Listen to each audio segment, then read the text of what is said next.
Hello everyone, I'm Julia Davies, with Ukraine. You probably even heard this expression somewhere in the news. In my native language, it means we are from Ukraine. Today we're going to talk about many noble actions that Ukrainians performed by themselves. You will learn today how Ukrainian militaries conquered Russian occupiers on the very outskirts of our capital. You will learn how Ukrainian air reconnaissance force works. The eyes of the word, pretty much. You will learn how the one-of-a-kind ideographic airline Mrija, meaning the dream, was destroyed by Russian cannons. It is being remined right now and will definitely be rebuilt. About how a little church in Moshchun, the village in the Kyiv region, was mined by Russian occupiers right before their shameful escape. Ukrainian deminers are currently working on it. You will hear the story of life of Iryna, a Ukrainian beauty who used to be an intern doctor. Today, she is a volunteer paramedic. She's saving lives under constant bombing and shelling. About these and many more crucial events, see Kyiv. The battlefield drive. I haven't had a firearm on me since 1995. But on the 24th, when everything began, I made a dash to the draft board. I'm very surprised by the network of volunteers and the local civilians. It made me tear up, honestly. People brought everything, clothes, food. They would run up to us, to give us bread, cigarettes, and everything that could bring us. It surprised me a great deal. There was a grandma. She gave me mittens. Did it at once. She told me, "Son, there is nothing else I can give you." I had to take them. There are no words to describe the gratitude I feel. I hope everything will work out for her. I hope this granny will live at least 300 more years. Our objective in the immediate future is to hold the front of the attack, if there is such a command. After the war, I want to come back to my plant. I work as a welder, foreman welder. I want to come back.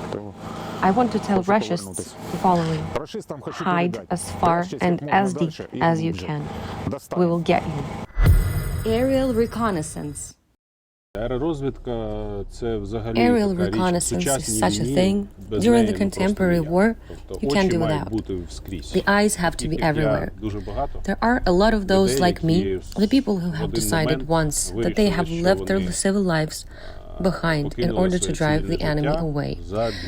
I can't say that I crave for someone's death or the death of certain people, but when there is our victory over the enemy, there is some happiness inside of me that we have saved someone in this way, that someone survived because this monster could have killed somebody yet again.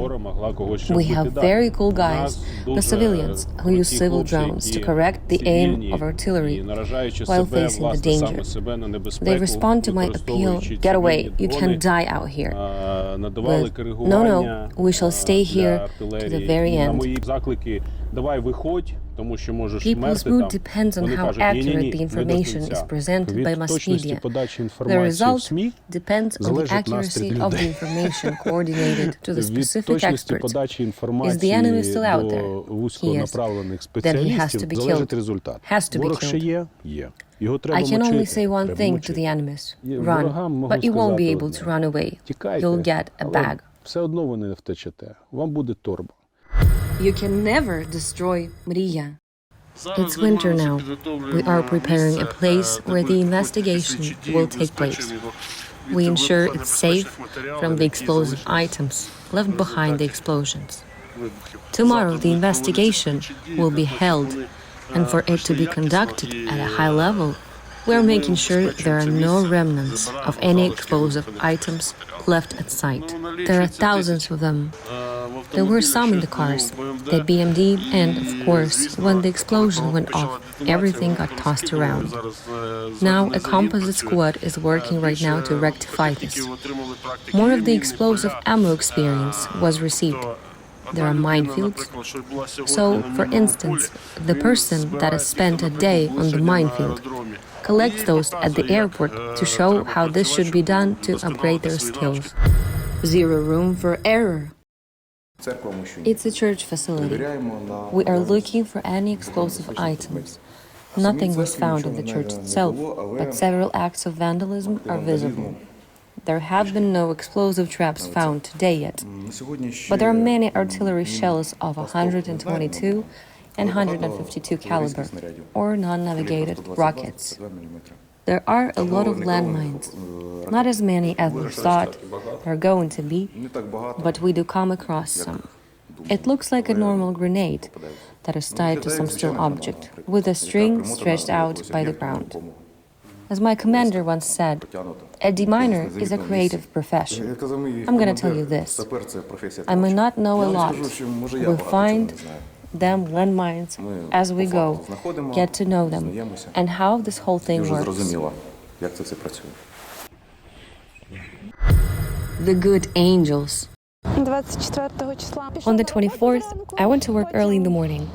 Then I worked for a couple of days as our doctor, Viktor Andreevich, arrived and he offered me to join volunteer mobile hospital.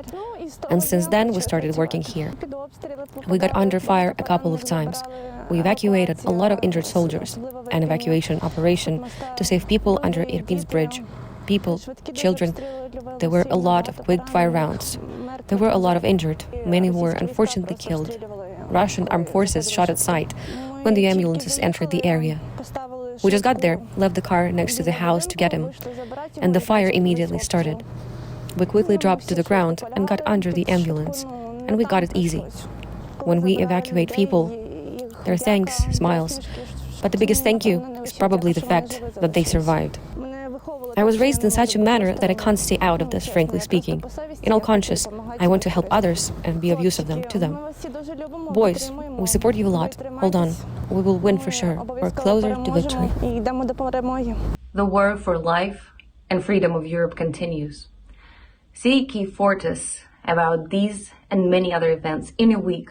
I'm Julia Davies, and on behalf of Kyiv, thank you for the privilege of your time, and see you next week.